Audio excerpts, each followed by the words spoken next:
کوئی آتا ہے نا کہ 7 مہینے کی جماعت میں نکلا ہوا ہوں، 1 سال کی جماعت میں نکلا ہوا ہوں، تو دل باغ باغ ہو جاتا ہے، جس کو کہتے ہیں گارڈن گارڈن ہو جاتا ہے۔ آج کل اردو میں تو آج کل ہو نہیں رہا نا، جو بھی ہو رہا ہے انگلش میں ہی ہو رہا ہے، تو ان کو دیکھ کے دل گارڈن گارڈن ہو جاتا ہے۔ وجہ اس کی یہ کہ سفر کی ٹینشن میں جانتا ہوں کتنی ہوتی ہے۔ میرے لیے ایک دن گھر سے باہر رہنا سفر میں مجھ پہ بہت شاق گزرتا ہے، بہت ٹینشن ہوتی ہے، چاہے کتنا ہی اچھا سفر ہو، یورپ ہی کا سفر کیوں نہ ہو۔ وہ میری ایک تقریر بڑی مشہور ہو گئی، میں یورپ گیا تھا 1 مہینے کے لیے، 15 دن میں آ گیا، تو بڑی مشہور ہو گئی۔ لوگ تو جاتے ہیں کہ یورپ جا رہے ہیں 15 دن کے لیے جائیں گے تو 6 مہینے تک نہیں آنے کا دل چاہتا ان کا۔ تو جاتا ہوں، ٹریولنگ بہت کرتا ہوں، لیکن حقیقت یہ ہے کہ جو انسان کو گھر میں سکون ہوتا ہے اپنے جگہ پہ، کیونکہ ایک روٹین ہوتی ہے انسان کی، سفر میں وہ ساری روٹین آؤٹ ہو جاتی ہے، نیند بھی خراب۔ تو سفر ایک بہرحال ایک ٹینشن ہے۔ ہاں، جو گھر سے بیزار ہو اس کو سفر میں مزہ آتا ہے، بھاگنے کا موقع مل گیا۔ تو کیوں بیزار ہے بھائی تو گھر کے اندر؟ کیا پرابلم کیا ہے تیرے گھر میں، مسئلہ کیا ہے جو تو گھر سے بیزار ہے؟ اچھا، بعض دفعہ مجھے پتا ہوتا ہے سفر میں ٹینشن ہوگی، پھر بھی سفر کیوں کرتا ہوں میں؟ ٹینشن اٹھاؤ نا تو پھر گھر کی قدر اور زیادہ بڑھ جاتی ہے۔ تو اس لیے مجھے جب پتا چلتا ہے نا 7 مہینے کی جماعت میں نکلا ہوا ہے، 1 سال کے لیے نکلا ہوا ہے، چلے کے لیے نکلا ہوا ہے، کہتا بھائی تیرا بڑا حوصلہ ہے یار، اللہ کے لیے اپنے گھر کو چھوڑ دینا۔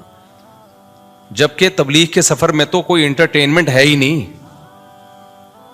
انٹرٹینمنٹ لیس سفر، وہی 6 نمبر سننے، اللہ سے ہونے کا یقین، علماء کا اکرام، علم و ذکر، یہی سننا ہے نا انہوں نے، اور نماز پڑھنی ہے، دعوت دینی ہے۔ دعوت میں بھی کوئی لچھے دار تقریریں نہیں ہے کہ بعض خطیب ایسی تقریریں کرتے ہیں آدمی کہتا ہے کرتا رہے بھائی تو۔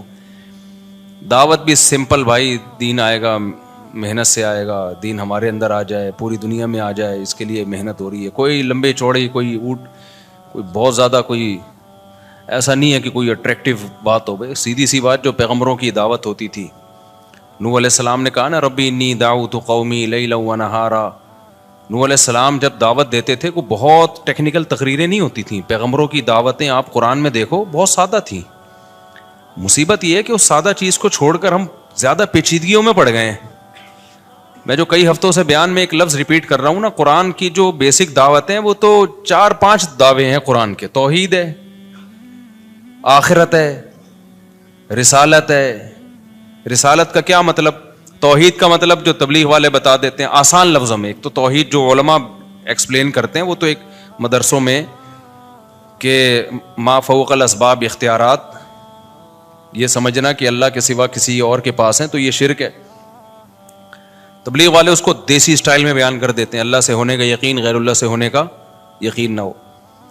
ختم نبوت کا عقیدہ علماء جب بیان کریں گے تو تھوڑا علمی انداز سے، تبلیغ والے کیسے بیان کریں گے ختم نبوت؟ تبلیغ والے ایسے بیان کریں گے بھائی اللہ کے حکامات کو نبی کے طریقے پہ پورا کرنا۔ نبی کا مطلب صرف پیغمبر صلی اللہ علیہ وسلم کے طریقہ، اس کے علاوہ کسی اور کا طریقہ ایکسیپٹیبل نہیں ہے، کوئی بھی آ جائے۔ موسیٰ علیہ السلام بھی زندہ ہوتے نا تو کس کو فالو کرتے آج؟ محمد صلی اللہ علیہ وسلم کو۔ تو یہ ختم نبوت کا عقیدہ آ گیا اس میں۔ توکل اللہ کا بہت بڑا حکم ہے، علماء کے اس پہ بیانات ہیں، بالکل ٹھیک ہیں وہ، لیکن عوام کا جو سادہ اسٹائل ہے عوام کو سمجھانے کا، اللہ سے ہونے کا یقین، غیر سے ہونے کا، کامیابی کے نقشوں میں اللہ ناکامی پیدا کر دیتا ہے، ناکامی کے نقشوں میں اللہ، یہی تو توکل ہے بھائی۔ نظر آئے گا ناکامی کے اسباب ہیں، لیکن اللہ ان اسباب میں کیا کر دے گا؟ کامیاب بنا دے گا، اللہ کے پاس ہے۔ ابراہیم علیہ السلام کو آگ میں ڈالا، بچ گئے۔ پچھلے ہفتے تو میں نے پورا بیان اس پہ کیا تھا نا، لوگ کہتے ہیں فضائل اعمال میں شرک ہے، اگر شرک ہوتا تو تبلیغ والوں سے بڑا توحید پرست تو ہم نے دیکھا نہیں بھائی۔ وہ تو یہ تو ہوتا ہے کہ ہمیں شکایت ہوتی ہے توکل میں بعض دفعہ غلو کر دیتے ہیں، یعنی اسباب کی بالکلیہ نفی کر دیتے ہیں۔ تو توحید میں غالی تو کہا جا سکتا ہے کہ بالکل ہی اسباب کی نفی کر دی. بعض لوگ ایسا کر رہے ہوتے ہیں کہ کچھ کرنا ہی, دکان پہ تالا ہی نہیں ڈالنا اللہ پہ. تو ہمارے ایک دوست تھے تبلیغ میں وقت لگا کر آئے, مسالہ زیادہ لگ گیا. جیسے وہ جونپور کے قاضی بن جاتے ہیں نا بعض لوگ, مسالہ زیادہ لگ گیا تھا نا, جونپور کا قاضی بن گیا تھا ایک آدمی, تو ان کو مسالہ زیادہ لگ گیا. اب ہمارے استاذ ایک عالم بیٹھے ہوئے ان کے پاس, وہ کہنے لگے کہ حضرت اللہ سے ہوتا ہے, اللہ کے علاوہ سے نہیں ہوتا. ہمارے استاذ کو شرارت سوجی تھوڑی سی, انہوں نے کہا اگر بجلی کے اس میں ہاتھ دو سوئچ میں اور بٹن دبا دو تو اللہ سے ہوگا,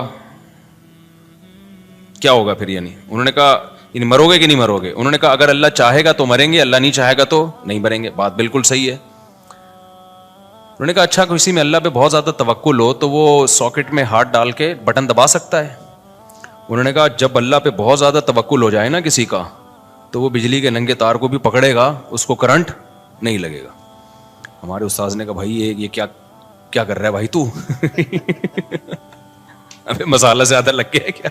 جتنا بھی توکل ہو اللہ پہ, جب بجلی کی ننگی تار کو پکڑیں گے نا تو مریں گے.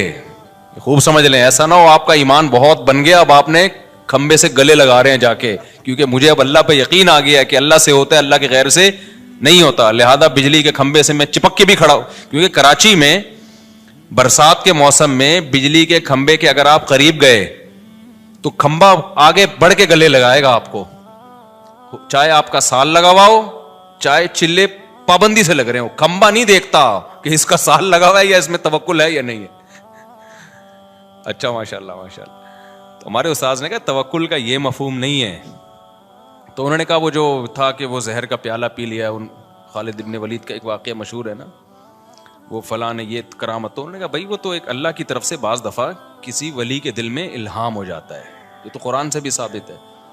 اس الہام اتنا یقینی ہوتا ہے کہ اس ولی اللہ کو پتا ہوتا ہے میں یہ کام کر لوں گا تو مجھے نقصان نہیں ہوگا. تو اگر ایسا الہام کسی کو ہو گیا اور اس کو یقین ہو گیا تو پھر وہ اللہ پہ توکل پہ کر لیتا ہے. لیکن نارملی اس کا توکل سے تعلق ہی نہیں ہے. جیسے ایسے واقعات ہیں نا, کڑھائی میں ہاتھ ڈال دیا, تو ایسے واقعات ہوتے رہے ہیں, کچھ نہیں جلے. تو یہ اس کی اجازت نہیں ہے کہ آپ کا اللہ پہ بہت توکل ہے تو آپ نے پتہ چلا جی کڑھائی میں ہاتھ ڈال دیا کہ مجھے چونکہ اللہ سے ہونے کا یقین ہے لہذا میں ہاتھ ڈالوں گا کڑھائی میں. تو نہیں, جتنا بھی اللہ سے ہونے کا یقین ہو کڑھائی جلائے گی آپ کو.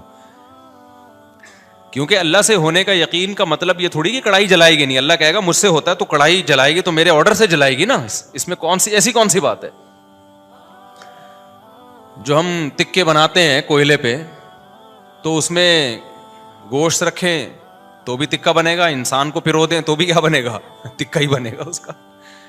تو ابراہیم علیہ السلام کو جو اللہ نے بچا لیا وہ تو اللہ نے معجزاتی طور پہ بچا لیا. ان کے پاس تو بچنے کا آپشن ہی نہیں تھا نا. ابراہیم علیہ السلام اپنی مرضی سے تھوڑی جا رہے تھے آگ میں, لیکن اپنی مرضی سے آگ میں چھلانگ لگانا اس نیت کے ساتھ کہ اللہ بچا لے گا, خودکشی کا گناہ ہوگا. اگر چھلانگ لگا لی تو مرو گے, خودکشی کا گناہ ہوگا.